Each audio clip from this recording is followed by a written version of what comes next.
Have you ever felt overwhelmed by the sheer volume of emails in your inbox? Or struggled to keep track of all your communications on top of your tasks? Well, you're not alone. But what if I told you there are proven strategies that can help you manage your communications more effectively and even reduce your overall stress? Well, in this video, we're going to dive into these strategies and I'll share some ways that you can build and strengthen your communication management skills.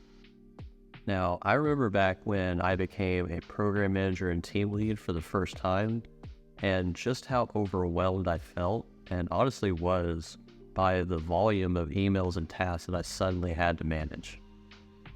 And the volume issue was further complicated by the fact that it seemed just like I was not doing or saying the right things at the right times. And so this led to a lot of frustration and miscommunication on both sides. But over the last decade or so, I would say, I've learned some particular strategies that have helped me manage my communications much more effectively, and that's what we're going to cover today. That said, before we get started, fun fact time. So, according to a study by McKinsey, the average professional spends 28% of their workday just reading and answering emails. That's almost a third of your day every day that you could be spending doing more productive tasks. But don't worry, because the system created by simply combining the strategies we're going to discuss today can also help you manage your communications much more efficiently, thereby freeing up more of your time for what really matters to you. And now we're going to cover the 6 key strategies that I've found to be most helpful in effectively managing communications. The unwritten rules of professional communication, the 4 boxes system, the concept of inbox zero, the only handle it once or Ohio rule, a 2-part process for following up on email communication, and the weekly review process. And at the end, as a bonus, I'm going to show you an example of my email task workflow, which incorporates email management into my task management system, making it way easier to keep track of everything. So, if you're ready to take control of your inbox and master communication management, then let's get started. And so we'll begin this deep dive with an overview of the 3 unwritten rules of professional communication. Now, I remember a time when I was very overwhelmed by emails and I didn't fully understand then that mentally replying to the emails I received, so doing something such as just saying to myself, okay, got it, I'll get to this as soon as I can, or I'll get to your request as soon as I can, that wasn't the same as actually communicating that message to the sender. And instead, what would actually happen is I would let that email sit in my inbox for, a week, or 2, or 4 maybe. And I always felt really bad later whenever they would follow up with me and request a status update on where the thing they requested was. I felt that way because I didn't usually have an on-the-spot answer, so it made me look really bad as a professional, like I ignored their requests. And that's when I learned the first unwritten rule of professional communication, that as a professional, I should not let emails go unanswered because every email deserves a response. And so what I should have done back then, and what I eventually learned to do, was give a fairly immediate response to the sender, letting them know I received their email, and I would provide them a status update on it by such and such date. And then I would add that email item to my task management system, unless, of course, it was something that I could pretty quickly answer or complete in about 2 minutes or less. And as I discussed in my previous video on priority management, I learned to do this in order to properly manage their expectations, but also to get clarity on when exactly they were expecting it to be done, if a suspense was already provided in the original email. And before I move on to the second rule, I'll caveat this first rule by saying that this rule doesn't apply to literally every email I receive. So it doesn't apply to marketing emails or system update emails or just general spam. But it does apply to emails where the sender is directly asking me either to answer a question or to do something for them. But as you may have guessed, learning that rule alone didn't solve all of my communication problems. I still had way too many emails coming into my inbox, and I couldn't just spend all day, every day, answering them. And that's when I realized there was actually a pattern in many of the emails that I was receiving. Many of them were follow-up questions on emails I'd already responded to, where the sender was now asking for additional help or additional details on things related to what I provided in my original response. And that's when I learned the second unwritten rule of professional communication, that as a professional, I should anticipate questions and needs when providing my response. Now, doing this is largely an experience-based skill that will vary from job to job and probably from person to person. That said, what I learned to do to help with this was reread my draft response to the sender's question or request before I send it to them, and see if there's anything in it that's not completely clear or might lead to maybe another question from them. And if I came up with a question that was likely to arise from my response, then I would either add a little note into the appropriate place in my email to let them know what they should do or what the answer would be in case they needed that particular information in regards to their original request, or I would just make a note of it in case I needed the information perhaps later for them. And I was surprised that by doing this, that the amount of emails I was receiving every day actually dropped dramatically. And not only that, but I would also often receive thank you emails for going the extra mile in my response and doing my best to just be helpful and considerate to them. And that's when I also adopted the mantra of it's better to have it and not need it than to need it and not have it. And that brings me to the third unwritten rule of professional communication, that as a professional, I should never make someone ask me for something twice. Now, the issues related to the first rule prompted this rule because I wouldn't always respond to the emails I received, which would often result in a frustrated follow-up message that would come from the original sender. And the reason that I was often put on the spot by their follow-up email is that I didn't realize until that time that I didn't fully understand the request or exactly what they needed in the first place. And now I was going to further upset them by asking these questions that I should have asked back when I first got the email. But again, that's when I learned this third rule. And as a result, I developed a particular habit for handling those times when I didn't fully understand what was being asked. So what I started doing was, if I read the sender's original email and I still didn't fully understand what it was that they were specifically asking me to do, or I figured out upon reading their email that I would need more specific details in order to complete their request, I would pretty immediately send a follow-up email, or rather an inquiry, to them to ask for clarifying details so that I would have all the additional information that I needed in order to complete their request. And the thing I learned here is there's not really a set amount of questions that you should ask. So it was important for me to ask as many questions as necessary and then be prepared to follow up with questions as needed, because sometimes when you get responses back from the person who sent you the original email, you end up having more questions related to their answers. Which brings me to the matter of clearly understanding the expected deadline for a request.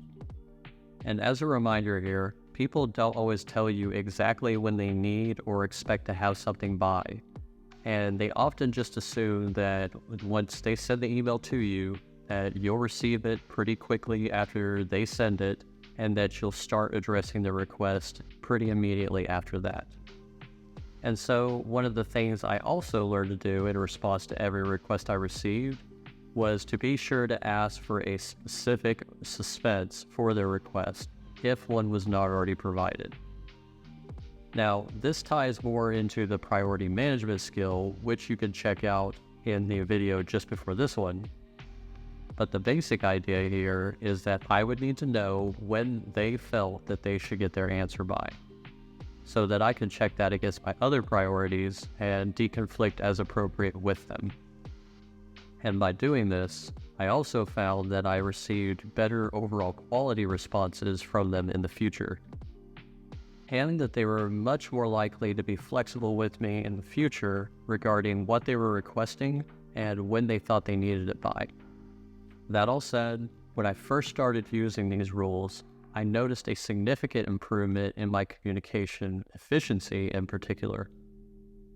But I also noticed that doing these things had an unexpected additional benefit, and that was that it was actually helping me to build much stronger professional relationships, which is something we'll touch on more in the next video on relationship management. And now that we have a better understanding of how to communicate professionally, let's talk about an email management system that can help compartmentalize all the emails we receive. And it's called the 4 boxes system. And of note here, this is actually a part of the GTD, or Getting Things Done organization system, but I use it separately from the actual full GTD system, and more so as a part of my hybrid task management system, which I discussed a bit more in depth in my previous video on mastering task management. But this system is a method for actually managing your emails that includes 4 categories or boxes, and those are action, project, waiting, and archive. And there's also a 5th optional box for read later items, so things such as newsletters or marketing emails you may actually want to read, and that's something that I use as part of my version of the system. That said, the 4 boxes are actually pretty easy to understand. The first is the action box, which is used for things you would need to act on or reply to. And I and David Allen, the creator of the GTD system, would strongly advise that you add these particular items to your task management system so that you don't lose track of them as you're trying to get them done. And speaking of done, these items would actually get checked off in your task management system and then moved from your action box to your archive box when they're officially completed. And the archive box is something we'll talk about here in a little bit. But for now, the project box is the second box we'll discuss, which is where you would create subfolders to store emails related to projects that you're either working on or are a part of. And these projects might be things such as a major briefing that you're going to be doing soon, or an event you're planning. And these particular subfolders would contain emails that are also not specifically things that you need to act on or reply to. So think of it as a place for emails related to your projects that you're doing that are for easy or quick reference. And once you complete a particular project or the project is otherwise finished, you can move the appropriate project subfolder and all of its contents to your archive box. And the third box is the waiting box, which is used for program or project-specific updates that are awaiting follow-up or action by someone other than you. So these might be things such as emails you send out requesting information or additional details related to a particular project for which you haven't yet received a response or answer. And once you have the necessary answers to your request emails, you can then also move these items to your archive box. And speaking of the archive box, that is the 4th box we'll talk about in the system, and is specifically used for storing emails or subfolders for future reference. Now, for me, I keep virtually everything, and you may be the same, because you never know when you might need it.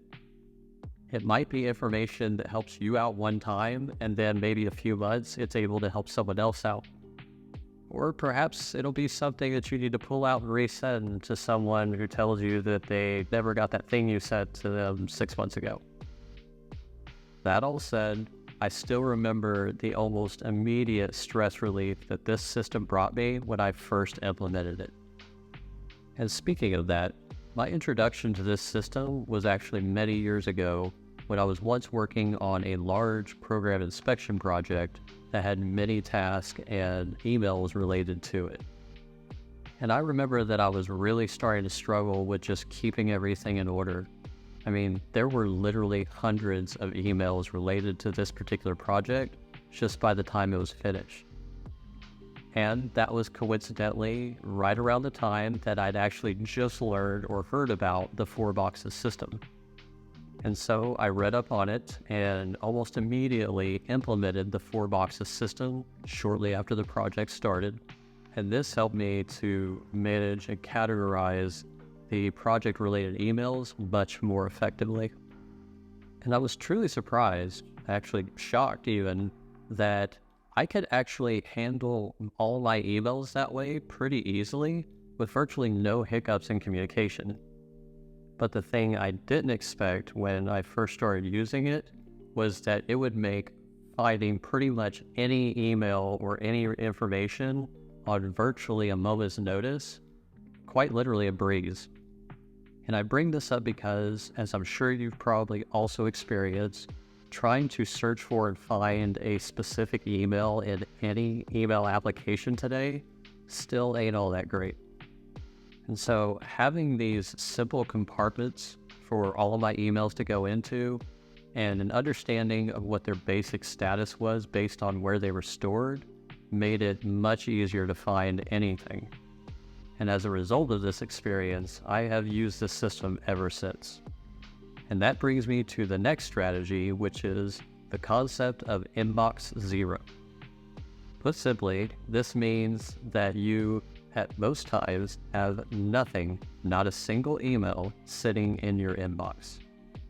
Now, that doesn't mean you should never have anything in your email inbox or just deal with everything immediately. But what it does mean is that you can change the relationship you may presently have with your inbox, since its real job is to just be an intake point for your emails, not a storage place for them. And that's where what we just discussed regarding the 4Boxes system comes into play, as that gives the emails that come into your inbox a home to go to out of your inbox. But again, the intent here also is not to spend all day in your email. So in order to do that, we need to establish a routine for dealing with the emails that we receive each day. So what I did and what you could do is schedule 3 30-minute blocks of time on your calendar for every day to empty out your inbox. So for me, I do this first thing in the morning around 7 or 8 o'clock, and I have a 30-minute block dedicated to just clearing out my inbox. Then later on in the day, I have another 30-minute block for around lunchtime to also clear out any emails I may have received. And then finally, I have one more 30-minute block scheduled at the end of the day around 4 or 5 p.m. to also go in and clear out any emails that I might have received. And so all in all, I would say in total, I probably spend about an hour and a half on average clearing out my emails or managing my emails every day. And at each of these times, I make one of 4 decisions pretty quickly. So either I do, delegate, defer, or delete it. And so if I decide to do it, then I do what the email requests, but only if it can be done in 2 minutes or less. And if I choose to delegate it, then I delegate it to someone else to complete, and then I CC or courtesy copy the original sender just to make sure that they have situational awareness that I'm not going to be the one who's actually going to be completing their request. And if I choose to defer it, then I defer the email to be completed at a later date. I put it into my action folder or my action box. Then I add it to my task management system. And I do this particularly if it can't be completed in 2 minutes or less, and I also communicate my intent to handle it later to the original sender. And for the final option, if I choose to delete it, then I just simply delete it. And this again applies to spam or other not relevant emails, such as system status or update messages. But again, I didn't always do this. And it used to be that I would either spend countless hours every single day trying to manage the vast ocean of emails that were sitting in my inbox, or I would quite literally just give up and let them sit there. But when I started scheduling the specific times to actually handle my emails, and then I got into the habit of making particular decisions rather quickly on what to do with them, I noticed not just a reduction in the amount of time that I spent managing my emails every day, but also that using this strategy significantly reduced the stress and just the mental clutter that I had that is kind of associated with having an overcrowded or full inbox. And speaking of keeping mental clutter to a minimum, let's now talk about the only handle it once or Ohio rule. They say it's good to live in Ohio, but I don't know. I've never lived there, at least not in the actual state. Shenanigans aside, the purpose of this rule is simply to clarify that every time you receive an email into your inbox, you should only handle it once. Now, what I used to do is I would open an email in my inbox, say to myself, okay, I'll deal with that later today, and then I would close it, and I would repeat that cycle maybe 3 or 4 more times that day or over the next couple of days, up until the point that it stressed me out every single time that I saw the email, because I knew that I probably should have done something with that email by now. But again, what I eventually learned to do instead was that once I would get to that specific email in my inbox, usually during my scheduled times to check my inbox and clear it out, I would make one of the 4 decisions rather quickly. So I would either choose to do, delegate, defer, or delete it. And then I would take the appropriate additional actions that were associated with whichever step I chose or whichever action I chose, and then complete them. And this not only helped to keep me sane, but it also had the added benefit of eliminating things more quickly from my inbox and often keeping them off my to-do list. And now we'll cover the 2-part email follow-up process that I've learned to use for certain emails, such as project communications. And the first part of this follow-up process is what I do when a suspense for an email request is not known. So in this case, I would provide status updates to the sender of the request about every 2 to 3 days, and then I would CC my boss, if appropriate for their situational awareness, until the request is completed. But when a suspense is known, I would provide what I call quarterly status updates or follow-ups throughout the suspense period. And that brings me to the second part of my 2-part email follow-up process, which is an example of how my quarterly follow-up process actually works. So let's say I have 7 days to complete a specific email request.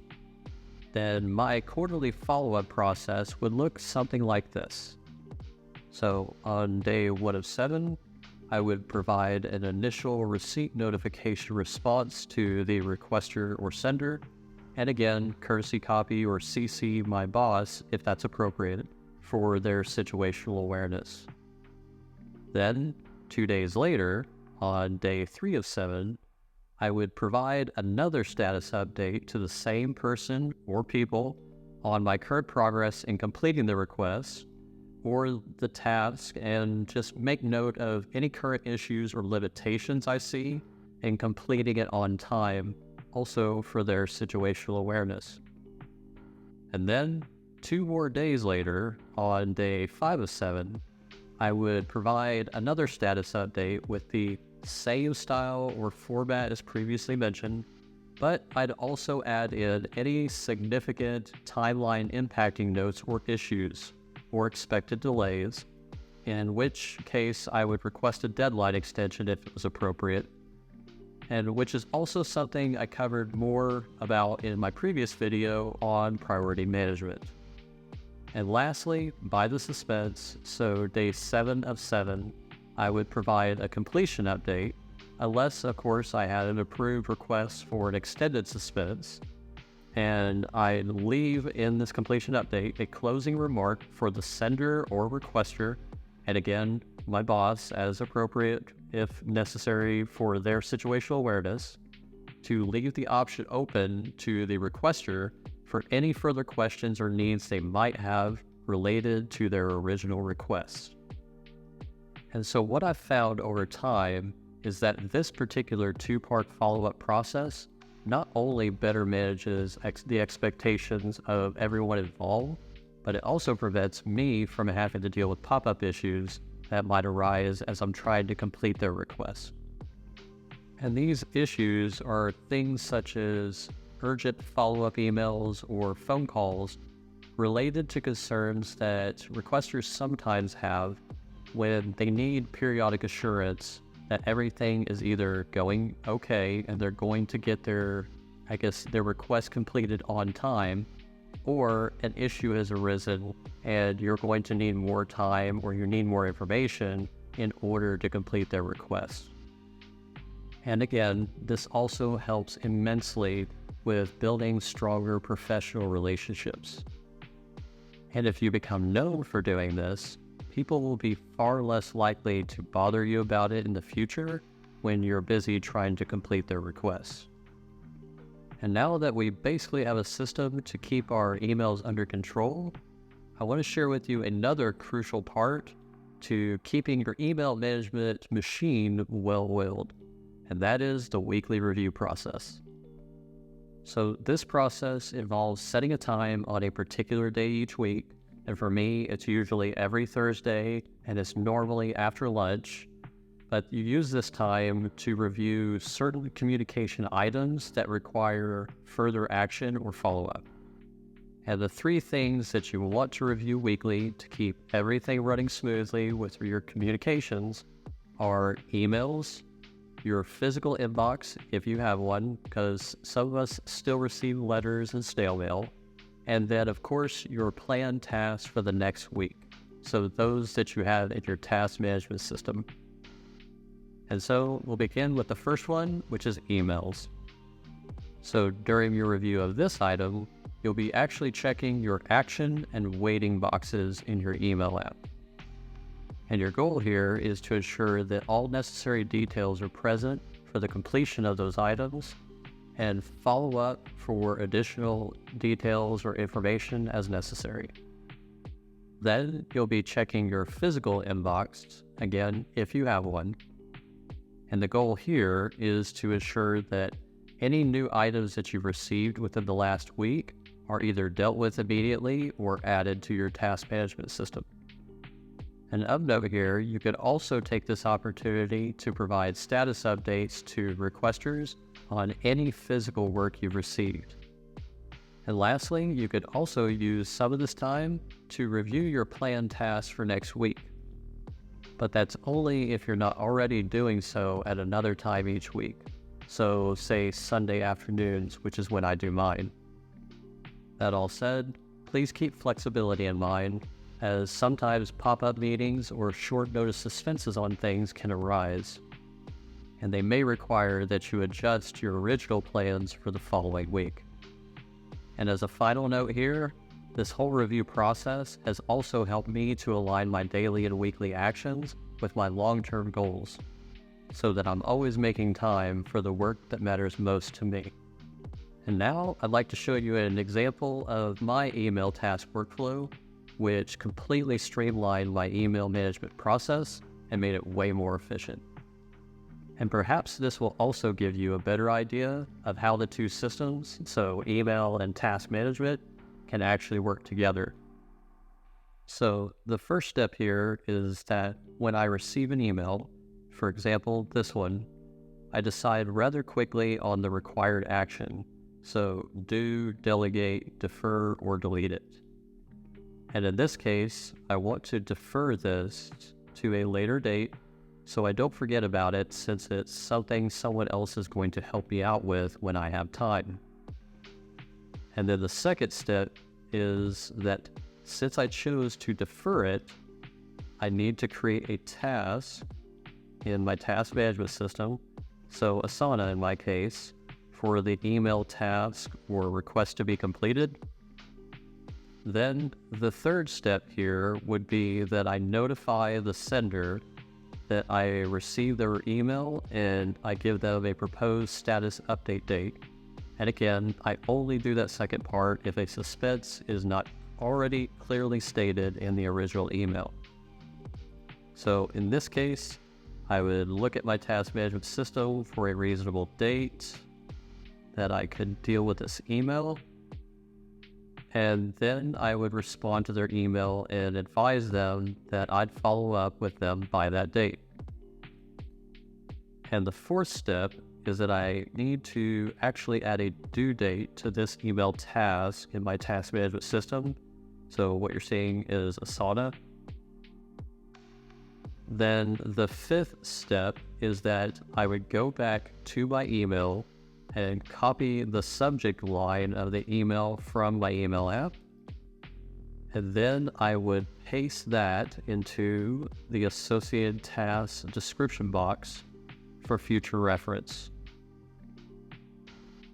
And then the sixth step is that I now move the email from my inbox to my action box in my email system.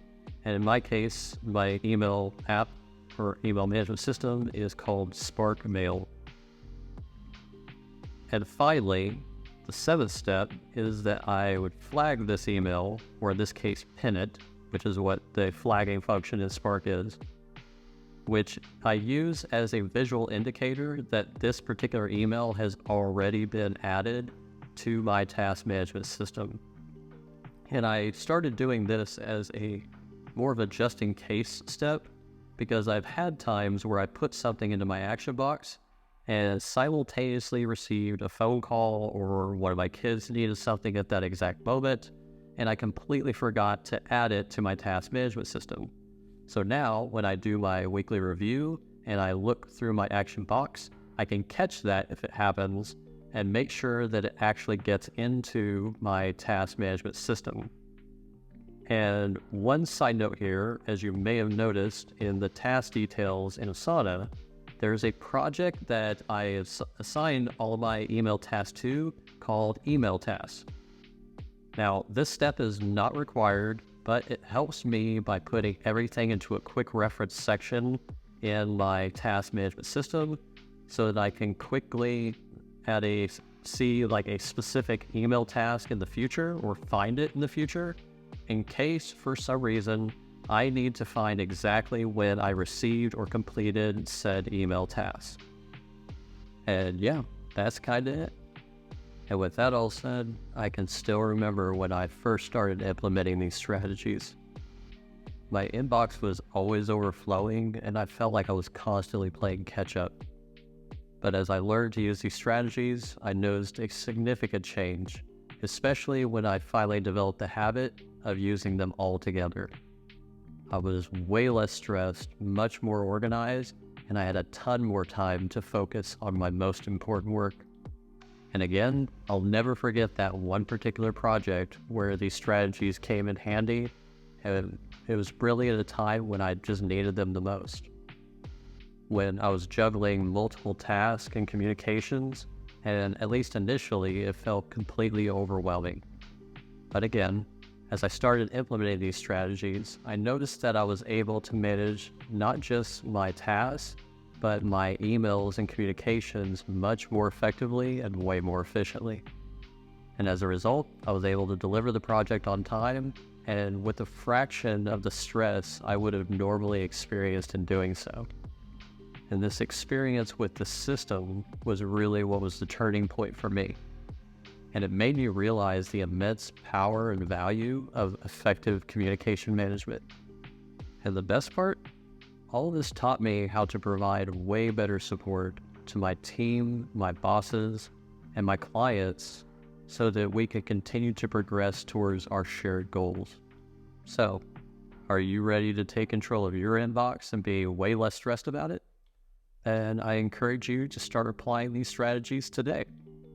And you can start doing so by simply creating 4 new folders in your current preferred email app for the 4 boxes.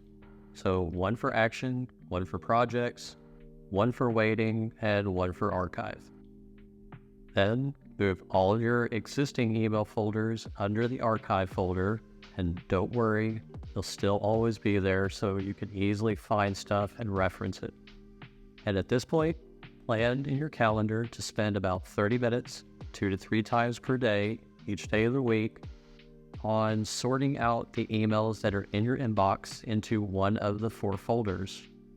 And if you need a refresher on how to do so for each one or what each one should be used for, then be sure to go back in this video and cover that particular area so that you can make the appropriate steps. And remember, most importantly, the key to starting any new habit is to start small. But over time, you'll notice, just like I did, that you're actually gaining control over your emails and your inbox until eventually you too will experience inbox zero. And on that note, I ask that you also keep in mind that we're all at different points in our journeys, but sometimes our paths overlap. And it's during these times that we're given the opportunity to help one another find more light as we're each on our way. And that light is much brighter when we know how to communicate and manage communications effectively. And remember, the journey doesn't end here. And as you implement these strategies, you'll face new challenges and you'll learn even more about yourself and your work habits. And each time you do, you'll become an even stronger professional. And I'll be here every step of the way, cheering you on and guiding you as you navigate your personal and professional journeys. That said, if you found this video helpful and you'd like more tips and strategies on personal and professional development like these, then be sure to subscribe and hit the notification bell, because next time we'll be doing a deep dive into our 5th professional management skill, relationship management. And if you have any questions or would just like to share your own communication strategies, then be sure to leave a comment below. I'd love to hear from you. And as always, I wish you the very best as you continue your personal and professional journeys. Thank you so much for watching, and I'll see you in the next video.